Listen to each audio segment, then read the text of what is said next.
வணக்கம். சரி, வாங்க நேரடியா விஷயத்துக்கு வருவோம். மே 1ஆம் தேதி முதல் நம்ம தமிழ்நாட்டுல மத்திய அரசு கொண்டு வரப்போகும் சில முக்கியமான மாற்றங்கள பத்தி தான் இந்த விரிவான அலசல்ல நாம பார்க்க போறோம். இது ஏதோ சாதாரண செய்தி இல்லங்க. நம்ம தினசரி வாழ்க்கைய, குறிப்பா நம்ம பாக்கெட்ட நேரடியாக பாதிக்க போகும் விஷயம். 5 கரெக்டா 5 புதிய மாற்றங்கள் வரப்போகுது. இது சும்மா ஒரு நம்பர் இல்ல, நம்ம மாநிலம் முழுசும் நடைமுறைக்கு வரப்போற விஷயங்கள். இந்த 5 மாற்றங்களும் நம்ம அன்றாட நிதி பரிவர்த்தனைகள்ல எப்பேற்பட்ட தாக்கத்தை ஏற்படுத்த போகுது அப்படிங்கறத நம்ம கண்டிப்பா கவனிச்சாகணும். சரி, இது எப்போ இருந்து அமலுக்கு வருதுன்னு கேக்குறீங்களா? கரெக்டா மே 1 இந்த தேதிய உங்க கேலண்டர்ல குறிச்சு வச்சுக்கோங்க. ஏன்னா இந்த புதிய மாற்றங்கள் எல்லாமே அன்னைக்கு தான் அதிகாரப்பூர்வமா தொடங்க போகுது. தேதி ரொம்ப நெருங்கிடுச்சு. அதனால தான் நாம இத பத்தி இப்போ அவசரமா பேசிட்டு இருக்கோம். இப்போ உங்க மனசுல ஒரு கேள்வி ஓடிட்டு இருக்கும். சரிப்பா, மே 1 முதல் எனக்கு குறிப்பா என்னென்ன மாறப்போகுது அப்படின்னு தானே யோசிக்கிறீங்க. வாங்க, எந்தெந்த குறிப்பிட்ட துறைகள்ல இந்த மாற்றங்கள் அதிரடியா நடக்க போகுதுன்னு உள்ள போய் பார்ப்போம். முதல்ல நம்ம பார்க்க போறது கிரெடிட் கார்டுக்கான புதிய விதிகளை பத்தி தான். நாம ஏற்கனவே 5 மாற்றங்கள்னு சொன்னாலும் இதுல ரொம்ப உறுதியா நமக்கு தெரிய வந்த 2 முக்கிய பகுதிகள் இருக்கு.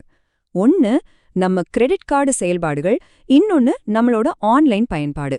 ஆரம்பத்துல இந்த 2 விஷயங்கள்ல தான் தாக்கங்கள் ரொம்பவே அதிகமா இருக்க போகுது. இதுல ரொம்ப சுவாரஸ்யமான விஷயம் என்னன்னா, இவங்க முதல் இலக்கா வச்சிருக்கிறது நம்ம பர்ஸ்ல இருக்கிற கிரெடிட் கார்டுகளை தான். நாம எப்படி பில் பே பண்றோம், மாதாந்திர லிமிட்டை எப்படி யூஸ் பண்றோம் அப்படிங்கிற நேரடியான நிதி பரிமாற்றங்கள்ல ரொம்பவே கடுமையான புதிய விதிமுறைகள் வரப்போகுது. அடுத்து இந்த மாற்றங்கள் அப்படியே டிஜிட்டல் உலகத்துக்குள்ள எப்படி போகுதுன்னு பாப்போம். அதாவது நம்ம ஆன்லைன் பயன்பாடு. இந்த ஆன்லைன் அப்படிங்கிற வார்த்தையை நல்லா கவனிங்க. இதுதான் இந்த அறிவிப்போட அடுத்த மிகப்பெரிய தூண். டிஜிட்டல் தளங்கள் மூலியமா நம்ம இன்டர்நெட்ல பண்ற ஒவ்வொரு சின்னஞ்சிறு பரிவர்த்தனையும் இந்த புதிய மாற்றங்களுக்கு உட்பட்டதாக தான் இனிமேல் இருக்க போகுது.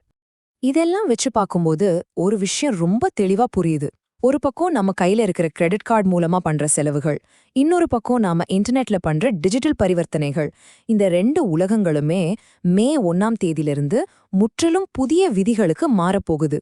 சரி, இப்போ நாம இதோட இறுதி சுருக்கத்துக்கு வருவோம். இந்த விரிவான அலசல்ல இணைந்ததற்கு ரொம்ப நன்றி. ஆனா விடை பெறுவதுக்கு முன்னாடி உங்ககிட்ட ஒரு முக்கியமான கேள்வி. மே 1ஆம் தேதி வரப்போற இந்த அதிரடி மாற்றங்களை சமாளிக்க உங்களோட பர்ஸும் சரி, உங்களோட டிஜிட்டல் பழக்க வழக்கங்களும் சரி, எந்த அளவுக்கு தயாரா இருக்கு? கொஞ்சம் யோசிச்சு பாருங்க. முன்னெச்சரிக்கையா இருப்போ